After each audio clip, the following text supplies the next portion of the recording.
আসসালামু আলাইকুম। সবাই কি ভাবছেন যে ঈদের পরে ফ্রিজ তো ভর্তি থাকার কথা। আসলে আমার সাথে যে কত বড় একটা দুর্ঘটনা হয়ে গিয়েছে সেটাই আপনাদের সাথে আজকে শেয়ার করব।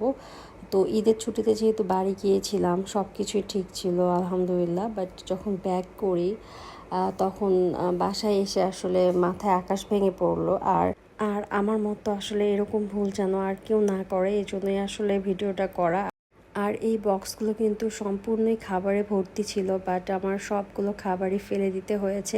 আসলে আমার যে ভুলটা হয়েছে, আমি আসলে কোনো কিছুরই ডেট মনে রাখি না। এই ধরেন গ্যাসের সিলিন্ডার নিয়েছি কয় তারিখে সেটা হয়তো বা লিখে রাখি না বা মনেও রাখি না, এবং কারেন্টের বিলের যে পেমেন্টটা আমরা কবে করলাম বা কত টাকা করলাম এগুলো আসলে এতটা মাথায় রাখা হয় না, যেহেতু আমার ছোট বেবি। কারেন্ট চলে গেলে আমরা রিচার্জ করি আর কারেন্ট চলে আসে, বাট এটাই হচ্ছে আমার সবচেয়ে বড় ভুল হয়েছে। আমরা যখন ঈদে বাড়ি যাচ্ছিলাম তখন সবই ঠিক ছিল, কারেন্টও ছিল, আর তাই এটা আসলে মাথায় আসে নাই যে কারেন্ট চলে যেতে পারে কিংবা কার্ডের টাকাও শেষ হয়ে যেতে পারে। তো যাই হোক, হয়তো বা আমরা যাওয়ার পরে কারেন্ট চলে গিয়েছে আর ফ্রিজগুলো সব অফ হয়ে গিয়েছিল, যেহেতু কারেন্ট ছিল না। তো সব খাবার ফ্রিজে একদম পচে গলে একাকার অবস্থা হয়েছে।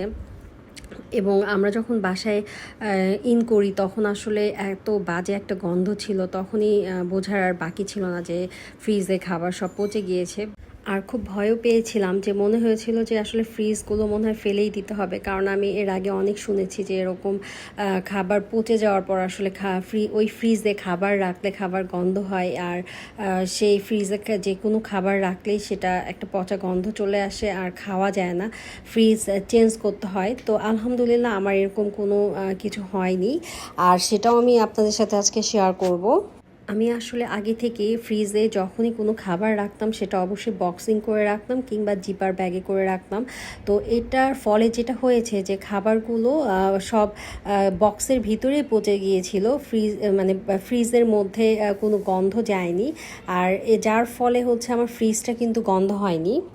আর একটা জিনিস, যেটাতে আমার ফ্রিজে কোনো কাঁচা মাছ মাংস ছিল না, যার ফলে হয়তো বা আসলে এই ফ্রিজের যে চেঞ্জ করার বিষয়টা এটা আমাকে করতে হয়নি আলহামদুলিল্লাহ। আমি হচ্ছে লিকুইড ভিমবার দিয়ে ফ্রিজটা যখন ক্লিন করি তারপর বারবার চেক করেছিলাম যে ফ্রিজে কোনো গন্ধ আছে কিনা, বাট আলহামদুলিল্লাহ কোনো গন্ধ নাই। আর আসলেই আমাদের কিন্তু অনেক কেয়ারফুলি থাকা উচিত, বিশেষ করে যখন আমরা ট্রাভেলিংয়ে যাই কিংবা অনেক সময় দেখা যায় 3-4 দিনের জন্য একটা লং ট্যুরে যাই। তো ওই সময় আসলে কারেন্ট চলে যেতে পারে কিংবা কারেন্টের যে পেমেন্টটা এটা ঠিক মতো দেওয়া আছে কিনা এগুলো আসলে চেক করে তারপরে আমার মনে হয় যাওয়া উচিত, যে ভুলটা আসলে আমার হয়েছে। তো এই ভুলটা যাতে কেউ না করে এজন্যই আসলে আজকের ভিডিওটা করা।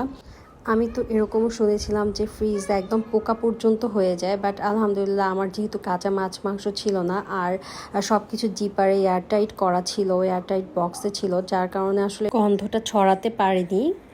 আর আমার ফ্রিজে আসলে সব কিছুই ফেলে দিতে হয়েছে, শুধুমাত্র এই শুকনা কিছু উপকরণ ছিল যেগুলো আসলে ফেলতে হয়নি, মানে ভালো ছিল। তো আর বাকি সবই আসলে আমি ফেলে দিয়েছি।